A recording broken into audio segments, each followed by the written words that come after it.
네, 여러분, 저는 교회라는 단어를 너무나 사랑합니다. 아마 이곳에 모인 우리 모든 성도님들은 저 못지않게 이 교회를 사랑하기 때문에 이 자리에 나오신 것이라 저는 그렇게 생각을 하고 있습니다. 맞지요? 네. 아닌가요? 네.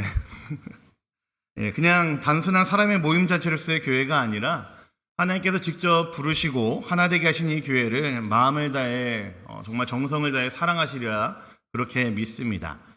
그렇기 때문에 우리는 교회에 대해서 바르게 아는 것이 우리에겐 정말로 필요한 문제라고 저는 생각을 합니다. 여러분, 교회는 참으로 신비합니다. 겉으로는 사람들의 모임 같지만 그 안에서는 하나님의 일하심과 사람다움이 동시에 드러나는 공동체가 그것이 바로 교회입니다. 하나님의 일하심이 드러나는 곳이기도 하고요. 또 사람의 사람스러운 모습이 동시에 드러나는 곳이 교회라는 이야기이죠. 아주 신비로운 공동체가 저는 교회라고 생각을 합니다. 그래서 에베소서 3장 19절을 보시면요, 사도 바울이 교회를 이렇게 표현하고 있습니다. 한번 같이 보겠습니다. 시작. 그 너비와 길이와 높이와 깊이가 어떠함을 깨달아 하나님의 모든 충만하신 것으로 너희에게 충만하게 하시기를 구하노라. 네, 여러분, 교회에 대한 사도 바울의 표현이 바로 이런 거였습니다. 사도 바울이 생각할 때도 참 교회는 굉장히 신비스러웠던 곳이었던 것 같습니다. 사람의 어떠한 통찰로도 사람의 어떠한 지식으로도 담아낼 수가 없는 하나님이 세우신 신비한 교회에 대해서 설명을 할 때 이렇게 뭔가 띵그리 잡는 소리와 같은 이런 표현들을 써서 차원을 넘어선 그런 언어들을 사용하면서 교회를 설명하려고 합니다. 인간의 언어로는 다 담아낼 수 없음을 말하는 것이죠. 너비와 길이와 높이와 깊이는 측정할 수 없다고 말하고요. 그리고 그 교회는 하나님의 모든 충만하심이 가득한 교회라고 이야기를 합니다. 충만할 수가 없는 곳임에도 불구하고 하나님의 충만하심으로 가득한 곳이 교회라고 이야기를 하죠. 가득 찰 수 없는 것을 하나님의 영광으로 가득 채웠다라는 이야기입니다. 사실 지금 우리 교회의 상황들이 결코 쉽지 않다는 것을 알만한 분들은 잘 아시리라 생각을 합니다. 여러 가지 어떤 외적이고 내적인 상황들로 인해서 각자의 삶 자체도 굉장히 녹록치 않을 것이고요. 덩달아 교회 분위기도 굉장히 이제 중국의 분위기에 발맞춰 가는지 굉장히 딱딱해지고 경직되어 가고 차가워져 가는 느낌을 많이들 받고 계시리라 생각을 합니다. 교회 이전 문제는 금방 답이 나올 것 같았는데 여전히 머물러야 하는 상황 가운데서 우리는 그 답을 이제 기다리고 있고 준비하고 있는 상황에 처해져 있죠. 이런 상황과 현실 속에서 아마 우리 성도님들의 마음들도 많이 위축되어 있으리라 생각을 합니다. 교역자인 저도 그것을 느끼는데 아마 이곳에 계신 우리 성도님들은 어떨까요? 아마 저보다 더 생생하게 그것들을 많이 느끼시고 계실 것이고 그 삶 때문에, 그 녹록치 않은 삶 때문에 다들 더 생생하게 체감하고 있으리라 생각을 합니다. 그렇기 때문에 이럴 때일수록 우리는 더욱더 본질로 돌아가야 될 필요가 있습니다. 하나님의 교회를 부르신 처음에 그 목적과 부르심을 기억할 때에 교회의 교회됨이 무엇인지를 알고 감격으로 나아갈 때에 여러분, 우리는 다시 일어설 수 있고 우리는 다시 한번 힘을 낼 수 있으리라 저는 그렇게 믿습니다. 여러분, 지금 우리 교회는요, 작고 연약하고 위축된 것처럼 느껴질 수 있습니다. 사실 지금 우리 교회의 여러 상황들이 우리들의 상황들이 우리들의 마음을 쉽지 않게 만들고 여전히 우리를 그렇게 몰아가겠지만, 많이 위축된 것처럼 우리를 느껴지게 할 수도 있겠지만, 사도 바울이 바라본 교회의 모습처럼 그리스도의 사랑 안에서 하늘과 땅을 잇는 하나님의 충만함이 거하는 곳이 바로 교회였다는 사실을 기억하고 나아간다면 우리는 교회의 그 어떠함을 우리는 마음에 품고 나아갈 수 있는 존재들이라는 이야기죠. 우리가 가진 것이 작다고 낙심할 필요가 없습니다. 우리는 하나님의 사랑 안에서 온전히 뿌리 내리고 세워진 교회라는 사실을 잊지 않는 것이 중요합니다. 그래서 이 교회에 대한 바른 이해가 우리에게 너무나 필요합니다. 저는 오늘부터 시간이 허락하는 대로 계속해서 수요 예배든 금요 기도회든 제가 설교를 담당하는 시간이 되면 저는 교회에 대해서 함께 나눠보려고 합니다. 저와 우리 성도님들은 함께 이 교회를 세워가는 동역자이기 때문에 우리 공동체가 교회로서 존재하기 위해 반드시 잊지 말고 기억해야 될 것, 또한 반드시 삶에서 드러내야 할 것들을 함께 정리하고 나아가는 시간을 함께 고민하고 살펴보면 어떨까 그런 생각이 들었습니다. 오늘은 교회의 정체성 혹은 이 땅에 교회가 존재하는 이유가 무엇인지를 우리가 함께 좀 말씀을 통해 살펴보려고 합니다. 거창한 내용은 아니지만요, 함께 말씀을 통해서 우리 안에 교회됨이 무엇인지를 생각하고 교회의 정체성이 무엇인지를 다시 한번 우리들의 마음 가운데 정립해보는 시간을 가지면 좋을 것 같습니다. 여러분, 혹시 이런 질문 던져본 적 있으십니까? 교회는 왜 존재하지? 이런 고민 해보신 적 있으십니까? 하나님이 왜 우리를 교회로 부르셨을까? 이런 고민 혹시 해보신 적 있으십니까? 어떤 분들은 이런 대답도 가능할 것 같아요. 내가 은혜 받기 위해서, 내가 영적으로 성장하기 위해서 하나님께서 나를 교회로 부르셨지. 혹시 이런 생각하고 계신 분들이 있으십니까? 여러분, 이것들 아주 분명하고 중요한 요소이긴 하지만 교회가 하나님에 의해 세워진 본래의 이유는 여러분 이것을 넘어서는 목적과 부르심이 있습니다.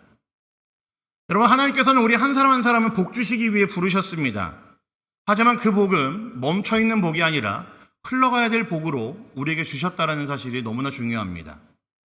하나님 우리 공동체를 통해서 이웃이 회복되고 사회가 변화되고 세상 한가운데서 그리스도의 빛이 드러나기를 원하신다라는 것이죠.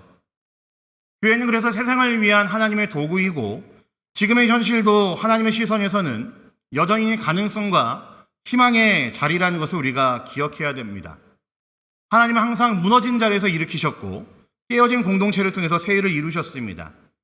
오늘 이 말씀을 통해 우리는 다시금 소망을 품고 함께 교회로서의 사명을 회복하는 시간이 되길 원합니다. 우리의 연약함으로는 하나님의 일하심을 결코 막지 못합니다. 오히려 하나님의 능력은 우리의 부족함 가운데서 드러나는 것이 하나님의 능력이고 우리의 연약함 가운데서 더욱더 확실하게 임하는 것이 하나님의 능력이라는 사실을 우리가 마음속에 새겨야 되겠습니다. 그래서 오늘 본문은 그 교회의 근원적인 정체성과 사명을 가장 분명하게 보여주는 본문입니다. 창세기 12장에서 하나님은 아브람을 부르시면서 복을 약속하시고 동시에 사명을 주셨습니다. 그리고 요한복음 20장에서는 부활하신 예수님께서는 제자들에게 그 동일한 사명을 위임하시고 흘려보내셨습니다. 여러분, 이 두 본문이요, 창세기에서 시작된 하나님의 선교가 예수님을 거쳐서 교회로 이어지고 있는 그 흐름을 너무나 분명하게 설명해주는 본문이라고 할 수 있을 것 같습니다. 오늘 이 말씀 앞에서 우리 교회는 어떠한 정체성을 가져야 되는지, 우리는 복의 통로로 살고 있는지를 함께 좀 같이 고민해보고 묵상해보도록 하겠습니다. 여러분, 창세기 12장 2절 말씀을 다시 한번 읽어볼까요? 같이 읽어보겠습니다. 시작. 내가 너로 큰 민족을 이루고 내게 복을 주어 내 이름을 창대하게 하리니 너는 복이 될지라. 아멘. 여러분, 우리가 너무나 잘 알고 있는 본문이죠. 사실 구약에서는 제일 중요한 본문들 가운데 하나가 바로 지금 이 말씀입니다. 여러분, 이 구절은요, 아브라함에게 주신 약속인 동시에 하나님의 백성인 아브라함에게 주시는 명령이었습니다. 오늘 우리가 깊게 좀 살펴볼 부분은요, 그 마지막 부분입니다. 너는 복이 될지라 라는 부분입니다. 여러분, 이 부분이요, 단순히 복을 받을 것이다 라고 말하는 것이 아닙니다. 히브리어 원문에서는요, 너는 복이 될지라가 명령형 동사로 쓰여져 있습니다. 그러니까 바꿔 말하면, 편하게 얘기하면 이런 뜻입니다. 너는 복이 되어라 라는 뜻입니다. 한국말로 봤을 때 너는 복이 될지라 라고 그러니까 그 의미가 크게 와닿지 않는데, 굳이 그 원어의 의미를 살리자면은 너는 복이 되어라 라는 의미입니다. 받은 자로만 머물지 말고 흘려보내는 자, 전달하는 자, 살아내는 자로 서 있어야 된다라는 이야기입니다. 하나님께서는 하나님 주시는 복이 한 사람에게 머물러 있는 것을 원치 않으셨다라는 거죠. 그래서 아브라함에게 주신 복은 온 세상을 위한 복으로 하나님께서 그에게 주셨다는 겁니다. 바로 이어서 3절에서는요, 그 복의 방향이 그래서 나에게만 끝나는 것이 아니라 너는 복이 되어라 라고 말했으니 나에게서만 끝나는 것이 아니라 모든 족속에게 향하고 있다는 것을 알게 합니다. 땅에 사는 모든 민족이 너로 말미암아 복을 받을 것이다 라고 3절에서 마무리가 됩니다. 너는 복이 되어라 라고 명령을 하시고 그 복이 흘러가는 방향이 어디까지 가냐면 모든 민족까지 가라고 하나님께서 명령을 하시는 겁니다. 여러분, 오늘날 이 교회는 바로 이 아브라함의 언약의 계승자로서 부름받은 공동체입니다. 우리에게 주신 복은 이웃과 세상을 살리기 위한 복으로 우리에게 주셨다라는 거죠. 하지만 우리의 삶에서는 이와는 반대로 살아갈 때가 굉장히 많지 않습니까? 우리의 복을 받기 위해 우리가 교회에 나올 때가 있고 우리 안에 은혜를 가득 채워놓기 위해서만 예배 드릴 때가 많이 있죠. 물론 우리 안에 하나님의 은혜와 복이 가득 채워지는 것은 중요합니다. 그러나 그 체험은 거기서만 끝나라는 것이 아니었다라는 거죠. 내가 먼저 그 은혜를 받고 누리고 그것에 충만해지는 건 너무 중요하지만 거기서만 그치라고 하나님께서 우리에게 복과 은혜를 주는 것이 아니라는 이야기입니다. 우리 안에 채워진 복과 은혜는 반드시 흘러가야 될 그 사명과 명령을 우리에게 동시에 주셨다라는 거죠. 여러분, 우리는 지금까지 너무나 많은 것들을 받았습니다. 말씀도 받았고요, 구원도 받았고 은혜도 받고 있습니다. 물질에 있어서 축복도 많이 있죠. 관계도 있고요, 영향력도 있습니다. 이 모든 것이 하나님께서 우리에게 주신 복이겠죠. 우리 삶의 곳곳에 흘러가고 있는 복들이 너무나 많지 않습니까? 받은 복들이 많지 않습니까? 그리고 이 복은 나 한 사람에 의해서만 끝나지 않고 내 가족과 이웃, 공동체와 사회, 그리고 열방을 흘러가야 된다라고 우리 하나님은 명령하고 있는 겁니다. 특히 기억해야 될 것은 지금 우리가 겪고 있는 어려움 가운데서도 하나님은 여전히 복을 주시는 분이라는 사실입니다. 우리의 상황과 상관없이 하나님의 복은 멈추지 않고 흐르고 있으며 그 흐름 속에 우리가 동참하길 주님은 원하신다라는 거죠.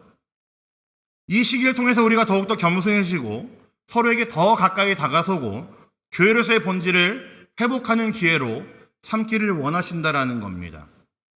외적으로는 화려하지 않아도 진실한 사랑과 섬김이 살아있는 교회는 하나님께서 기뻐하시는 교회입니다. 아브라함을 부르신 그 명령을 보시면은 우리는 너무나 잘 알 수 있습니다. 지금 그 명령은 지금 우리에게도 동일하다라는 거죠. 요한복음 20장 21절도 함께 보도록 하겠습니다. 요한복음 20장 21절입니다. 같이 보겠습니다. 시작. 예수께서 또 이르시되 너희에게 평강이 있을지어다. 아버지께서 나를 보내신 것 같이 나도 너희를 보내노라. 여러분, 지금 읽은 이 말씀은 부활하신 예수님께서 제자들을 찾아오셔서 하신 말씀입니다. 여러분, 예수님의 부활은요, 구원의 완성일 뿐만 아니라 사실은 교회의 시작을 예수님 부활로 보고 있습니다. 그리고 그 시작이 어떠한 명령으로 시작이 되고 있습니까? 이루어져 있습니까? 내가 너희를 보내노라 라고 하는 예수님의 말씀으로 시작이 됩니다. 보냄으로 시작을 합니다. 이 말씀이 가진 구조를 우리가 생각해 보면 이렇습니다. 예수님의 사명은 곧 교회의 사명임을 알 수 있습니다. 예수님께서 아버지로부터 보냄을 받으셨듯이 우리도 예수님으로부터 세상으로 보냄을 받는 자들이라는 이야기입니다. 여러분, 그렇다면 교회는 단순히 모이는 공동체에서 끝나는 것이 아니라 본질적으로는 흩어지는 공동체라는 이야기입니다. 선교적 정체성이 교회의 뿌리라는 이야기이죠. 모이는 것에서 끝나는 것이 아니라 흩어지는 것까지가 교회의 모습이라는 이야기입니다. 우리는 모이기 위해 존재하는 것이 아니라 흩어져 복을 나누기 위해 부름받은 존재들이라는 사실입니다. 여러분, 지금처럼 교회가 많이 위축되고 상황이 어려운 시기에는요, 사람들은 더더욱 안으로 움츠러들려고 합니다. 하지만 그럴수록 우리는 보냄받은 존재라는 사실을 더 깊이 붙들어야 됩니다. 여러분, 그리스도께서 우리를 어디로 보내셨습니까? 가정으로 보내셨고, 일터로 보내셨고, 학교로 보내셨고, 골목길로도 보내시고요, 카페로도 보내십니다. 우리의 발이 닿는 모든 곳들 가운데서 우리가 그리스도로 살 수 있게끔 하나님께서 우리를 보내셨다라는 이야기입니다. 그게 예수님께서 우리에게 보냈다는 이야기가 바로 그런 의미이죠. 여러분, 요즘 주일마다 담임 목사님께서 하나님 나라 설교를 하십니다. 하나님 나라가 무엇인지 우리에게 전하고 계시고 매 주마다 그 테마를 바꿔서 우리에게 말씀을 전하고 있으시죠. 근데 하나님 나라가 뭐의 문제라고 얘기하셨습니까? 통치의 문제라고 말씀하셨습니다. 우리를 자유케 하는 그 자유의 복음이 나만 소유하고 끝나는 것이 아니라 내가 발을 딛고 사는 그 모든 곳에서 복음이 주는 자유가 드러나게 하는 것이 하나님 나라의 모습이라고 말씀을 하셨죠. 내가 있는 그 자리에서 하나님 나라가 드러나야 된다는 이야기입니다. 여러분, 이것이 바로 교회가 살아있다는 증거가 바로 여기에 있다는 거죠. 교회에서만의 모습이 아니라 내 발이 닿는 그곳에서 우리가 그 복음의 자유를 누리면서 그곳에서 하나님 나라를 보여줄 수 있고 드러낼 수 있는 것. 여러분, 이것이 교회가 해야 될 일이고 교회의 모습이 바로 이거라는 이야기입니다. 곳곳으로 흩어져야 된다는 이야기고 곳곳에서 하나님 나라를 살아낼 수 있고 보여줄 수 있는 존재들이 되어야 된다는 이야기입니다. 그래서 여러분, 교회가 있어야 될 것이 어디일까요? 바꿔 말하면은 우리의 복이 흘러가야 될 것이 어디일까요? 에베소서 29장 7절을 보시면요, 참 요상한 말씀이 있습니다. 한번 같이 볼까요? 예레미야서 29장 7절입니다. 같이 보겠습니다. 시작. 너희는 내가 사로잡혀 가게 한 그 성읍의 평안을 구하고 그를 위하여 여호와께 기도하라. 이는 그 성읍이 평안함으로 너희도 평안할 것임이라. 여러분, 이 말씀 참 특이한 말씀입니다. 우리가 읽은 말씀 이 한 절만 떼서 이렇게 읽으면 좋을지 모르겠지만, 여러분, 이 말씀의 배경을 보시면요, 결코 편한 상황 가운데서 주는 말씀이 아니었습니다. 여러분, 지금 이 말씀은요, 바벨론 포로로 끌려간 유다 백성들에게 주어진 하나님의 말씀입니다. 낯선 땅, 이방 문화, 우상이 가득한 도시가 바벨론이었죠. 그곳에서 백성들은 두려워하고 있었고 하루빨리 돌아가고 싶어 했습니다. 그런데 그들에게 하나님께서 이렇게 말씀하십니다. 너희가 끌려간 그곳에서 그 도시의 평안을 구하라. 그들을 위해 기도하라 라고 말씀하십니다. 더 나아가서 그 도시에서 누리는 그 낯선 땅, 무상이 가득한 땅 바벨론에서 누리는 평안이 곧 너희의 평안이다 라고까지 말씀을 하시는 거예요. 여러분 이상하지 않습니까? 하나님의 백성들이라고 한다면 거룩한 곳에 있어야 되고 바벨론에 끌려가 있는 이스라엘 백성들이라고 한다면 유다 백성들이라고 한다면 하루라도 빨리 돌아갈 수 있게끔 회복시켜주세요, 돌려보내주세요, 귀환시켜주세요라는 얘기를 해야 되는데 하나님 그 말씀에 응답해서 너 언제쯤 돌아갈 거야 라고 얘기하시면 그들을 위로해야 되는데 그 말씀이 아니라 너희가 끌려간 그곳에서 평안을 구하고 기도하라고 말씀하신다고요.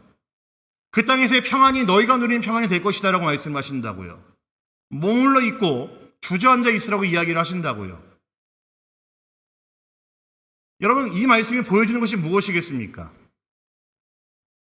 여러분 하나님은요 우리가 있는 바로 그 자리에서 우리가 복의 통로로 살아가기를 원하십니다. 우리의 현실이 아무리 바벨론 같더라도 교회가 거기에 있다면 그것은 복의 자리가 되어야 된다는 이야기입니다. 무너졌다고 느끼는 지금의 그 상황도 하나님은 우리를 통해서 그 지역을 살리고 이웃을 회복시키는 자리로 삼고 계신다라는 이야기입니다.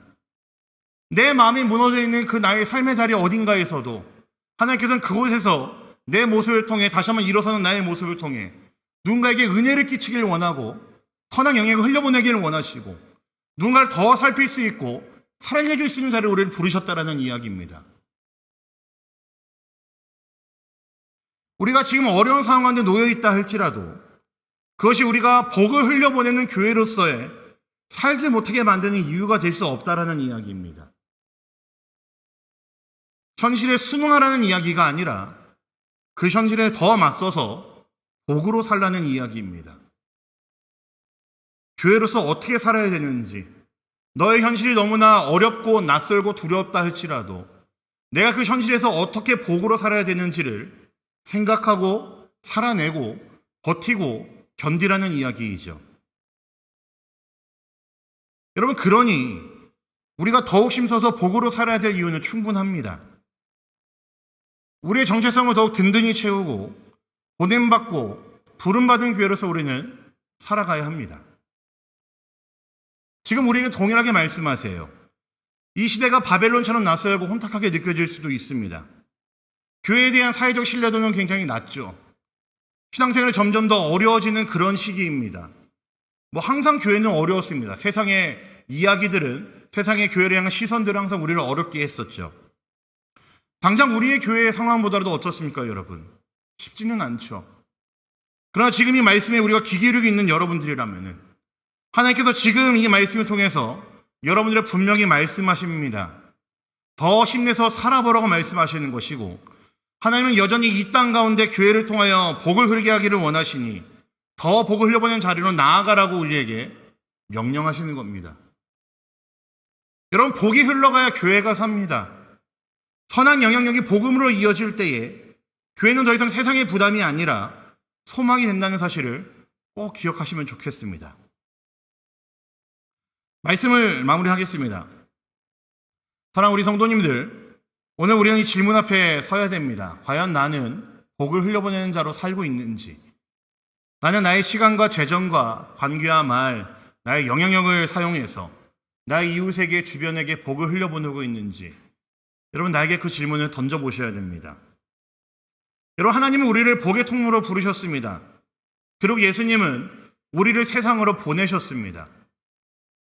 우리는 그래서 복을 받고 흘려보내는 자들이고, 우리는 그 복을 받고 세상으로 나아가야 되는 자들이라는 이야기이죠. 여러분, 교회는 세상을 위해 존재합니다. 그리고 복은 흘러가야 복입니다.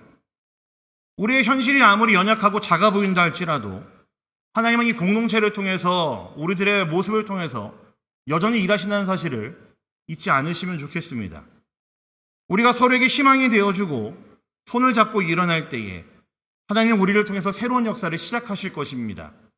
우리가 다시 함께 기도하고 함께 웃고 함께 흘리는 눈물 속에서 여러분, 교회는 다시 살아납니다. 여러분, 교회는 세상 곳곳으로 우리의 복이 흘러가야 된다고 해서 여러분 그냥 먼 세상만을 말하는 것이 아닙니다. 우리 잠깐만 눈을 한번 들여다볼까요? 우리 공동체 안으로 한번 눈을 들여다보시죠. 여러분, 우리가 이 복을 흘려보낸다라는 게 그냥 어디 거창한 어디 멀리 열방으로 어디 다른 나라로만 이야기하는 것이 아니라 우리 당장 우리 공동체 한번 들여다보자고요. 여러분, 담임 목사님과 장로님들, 교역자들을 위해 기억하시면서 기도하고 격려의 말, 위로의 말 전해줄 수 있겠습니까? 여러분, 이것도 복을 흘려보낸 거라고 저는 생각합니다. 부서에서 사역하는 우리 교육부서의 많은 선생님들 찾아가셔서 손잡아 주시고 위로해 주시고 격려해 줄 수 있겠습니까? 여러분, 이것도 우리 주변에 복을 흘려보내는 것이죠. 우리 순장님들, 이 어려운 상황 가운데서도, 이런 어려운 분위기 가운데서도 각자의 자리에서 분투하고 계실 텐데 순원들을 챙기시고 그들의 영적인 삶 가운데 어떻게 하면 은혜를 끼칠까 고민하고 계실 텐데 그들의 감사하다고 연락도 해주시고 더 친절하게 해줄 수 있겠습니까? 여러분, 이것도 복을 흘려보내는 겁니다. 지금 당장 우리가 할 수 있는 가장 작은 흘려보냄이 바로 이런 것들이죠. 평소에 외면해왔던 이들을 위해 기도해 보시겠습니까? 나눔이 필요한 자들에게, 우리 지체들에게 작은 섬김을 실천해 보시겠습니까? 여러분, 이것도 흘려보냄입니다. 봄에 태신자를 작정하고 계속 준비하고 기회만 보고 있다면 여러분, 이번 기회에 한번 그들에게 직접 복음을 전해보시는 거 어떻습니까? 이것도 복을 흘려보냄이죠. 여러분, 제가 말씀드린 이 모든 것들이 교회가 할 수 있는 흘려보냄이라는 거 아니겠습니까? 우리의 공동체 안에 우리의 지체들을 향해서, 우리의 동역자들을 향해서 그들을 생각하고 그들을 섬기고 그들에게 뭔가 위로의 말 건네주시고 격려의 말 건네주는 거, 여러분, 우리가 할 수 있는 기가 막힌 흘려보냄이죠. 여러분, 알고 계십니까? 이스라엘에는요, 두 개의 큰 호수가 있습니다. 하나는 갈릴리 호수입니다. 생명이 풍성하고 사람들과 물고기도 많고요. 그리고 주변에 농작물이 많이 있는 그 호수가 바로 갈릴리 호수죠. 호수이지만 그 주변에 어업도 굉장히 이제 활성화되어 있고 많은 사람들이 그곳에 터전을 잡고 많은 사람들이 이제 생명을 누리고 있는 것이, 생명이 흐르고 있는 호수가 이스라엘은 갈릴리 호수라는 곳이 있습니다. 또 다른 호수 하나는 뭔지 아십니까, 여러분? 이름이 이제 바다가 붙었는데요. 사해입니다. 소금물이 오랫도록 고여 있어서 사해에는 몇몇 미생물들 말고는 생명들은 살 수가 없습니다. 염분 농도가 한 30%에서 40% 된다고 하니까 바다보다 더 월등히 짠 물이 사해입니다. 저는 사해를 보면 항상 검색해보면 그런 거 있잖아요. 튜브에 사람 올라가 있고 둥둥 떠다니는 거. 제 몸에 뛸 수 있을지 모르겠지만 한번 꼭 경험해보고 싶은 그런 특이한 경험이긴 합니다. 그런데 이 두 호수에, 갈릴리와 사해에 너무나 이게 양상은 다르지만 이 두 호수의 원류가 같다는 거 혹시 아십니까? 둘 다 요단강에서, 그보다 더 상류에 있는 헐몬산에서 눈이 녹아서 내린 그 물들로 인해서 흘러가는 것이 갈릴리 호수고요. 그리고 갈릴리 호수에서 물이 더 흘러서 마지막 종착지가 사해라는 것입니다. 근데 갈릴리 호수는요, 여러분, 들어온 물을 흘려보냅니다. 그래서 갈릴리 호수 주변은요, 생명이 풍성합니다. 많은 이들이 그곳을 터전으로 삼아서 생명을 누리고 있고 생명을 살리고 있고 잉태하고 있습니다. 그러나 사해는요, 여러분, 요단강 하류의 최종착지가 사해입니다. 유출구가 전혀 없습니다. 그러니까 물은 들어오지만 징발이 아닌 이상은 거기서 물이 빠져나갈 방도가 없다라는 이야기이죠. 그래서 생명이 살 수 없는 물이 사해입니다. 여러분, 이게 우리의 신앙에 시사하는 바가 크다고 저는 생각을 합니다. 여러분, 우리는 복을 흘려보내고 생명을 살리는 갈릴리와 같은 공동체입니까? 아니면 복을 가두고 꽁꽁 싸매고 나 혼자 그 은혜를 누리길 원하고 그 은혜 안에 있기를 원하고 나만 알고 있는, 우리만 알고 있는 사해와 같은 공동체입니까? 사랑하는 우리 상하이연합교회 성도님들, 갈릴리는요, 흘려보냈기 때문에 살았고 사해는 가두었기 때문에 죽었습니다. 오늘 우리가 교회로 살아간다는 것은요, 복을 흘려보낸다는 것입니다. 복을 흘려보낼 때에 우린 정말로 살아있는 교회라고 할 수 있을 것입니다. 우리 주변에 있는 이들을 우리가 더 사랑하고 섬길 수 있을 때에, 그들에게 평소에 하지 못했던 위로의 말을 먼저 건네고 그들에게 사랑의 말을 쏟아부을 때에 여러분, 복은 흘러갑니다. 우리가 누군가를 위해서 하지 않아야 될 일을 우리가 먼저 그들을 위해서 할 때에 복은 흘러갑니다. 우리가 기도하지 않던 이들을 위해서 기도하며 나아갈 때에 복은 흘러갑니다. 어쩌면 교회가, 현대교회가, 지금 우리가 살고 있는 이 교회가 너무나 가슴 아픈 모습을 보이고 있는 것은 더 이상 흘려보내는 것을 멈췄기 때문에 지금의 교회의 모습이 있지 않았을까, 그런 안타까운 분석을 내려봅니다.